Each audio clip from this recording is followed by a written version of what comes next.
Hello, good afternoon mga habibi. So it's Friday afternoon. So every Friday walang pasok ang mga empleyado na nasa Saudi. Pero depende pa rin yon sa pangangailangan ng kumpanya. Pero sa amin, wala kaming pasok. So ngayon, since wala tayong magawa dahil wala nga pasok, wala naman tayong pwedeng galaan dito sa kampo. Pero na lang kung lalabas ka ng kampo. So ngayon ay magluluto na lang tayo guys. Nakabili ako dun sa nung nakaraan nung namalengke kami, nakabili ako ng wrapper ng lumpia at saka giniling. So ito, subukan natin. Papakita ko sa inyo kung paano ko lulutuin ang lumpia. Paalala lang, hindi po ako eksperto sa pagluluto. Ito ay natutunan ko lang din. Siguro hindi ito ang tamang proseso, pero siguro magiging lumpia rin naman pagkatapos. So ito guys, abangan nyo guys. Medyo magulo ang ating mga kagamitan. Okay, ito yung nabili kong spring roll pastry. Actually, nung dinampot ko to dun sa sa chiller ng grocery store. Akala ko talaga spring rolls. Akala ko talaga lumpia siya. So one time, umuwi ako galing opisina for lunch. Lulutuin ko sana. Pero ang problema, nung binuksan ko, tignan nyo, kaya may bukas na ito eh. Nung binuksan ko, wrapper lang pala. So hindi ko naintindihan ni God yung Akala ko talaga, eto na siya, lulutuin mo na lang. So nadali ako doon, hindi ko na So ito ang gagamitin nating pambalot.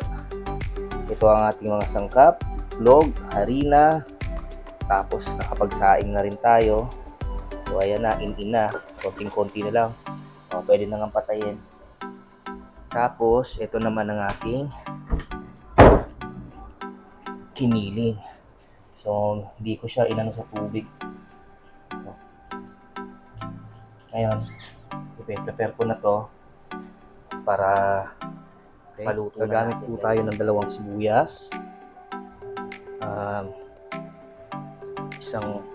Itong sibuyas rin na dahon, onion leeks. Uubusin na natin yan at medyo matagal sa rep. At tingnan nyo, nakikita nyo medyo lanta na yung dahon. Leeks.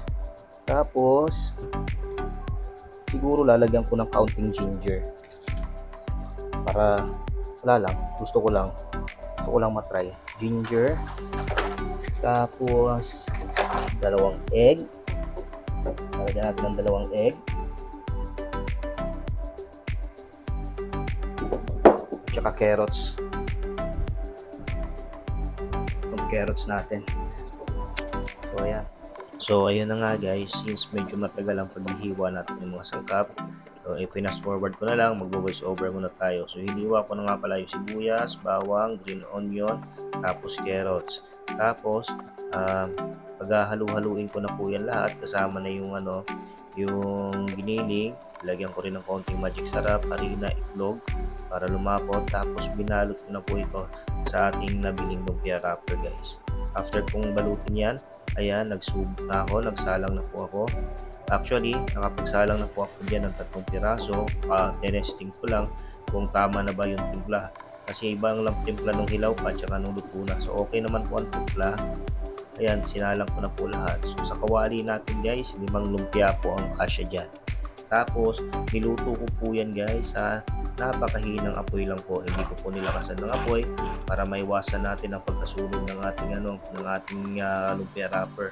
Pagka kasi malakas ang apoy, mabilis siya mag-brown, pero yung loob ay hilaw-hilaw pa. So ayan, hinalo-halo ko na guys.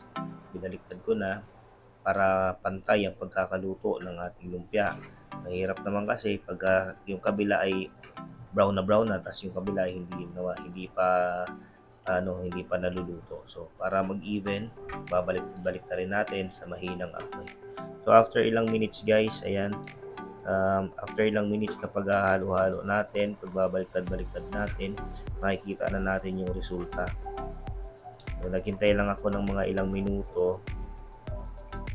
After kong baliktarin lahat yan, so ito na, naging brown na siya. Mamaya-maya lang ihahanguin ko na yan kasi sure ako na talagang luto na po ang loob niyan dahil mahina nga lang yung apoy na gamit natin. So ayan, maghahango na po ako niyan.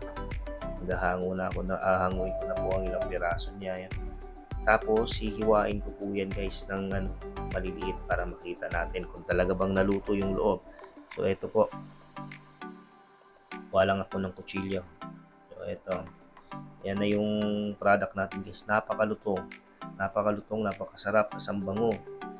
So ayan, di ba? Kung makikita nyo, hindi nadudurog yung balat. So ayan ang loob guys. So ako'y takam na talaga niya. After that, naghain natin pala ako ng kanin. So, titikman na natin ang ating niluto. So, ayan. So, panalo na naman ang araw natin sa ating day off. Nakapagluto tayo ng lumpia na masarap. Natikman na naman natin ang ating ninanais na luto. Lutong Pinoy. Shout out. Kung ikaw ay nakaabot sa video na ito, maraming salamat sa suporta mo, kapatid, habibi. Shout out nga pala sa Dumagin family na nasa Mindanao ngayon, sa aking asawa at aking mga anak, sa aking nanay at aking mga kapatid na nasa General Trias, Cavite. Shout out sa inyo, ingat kayo palagi, mahal na mahal ko kayo. Guys, thank you very much again. Huwag po natin kalimutang mag-subscribe, like, and share sa ating mga videos and reels sa Facebook. So, hanggang sa muli. Ingat po kayo. Hesper, nagmamahal from Saudi Arabia. Holy Grail.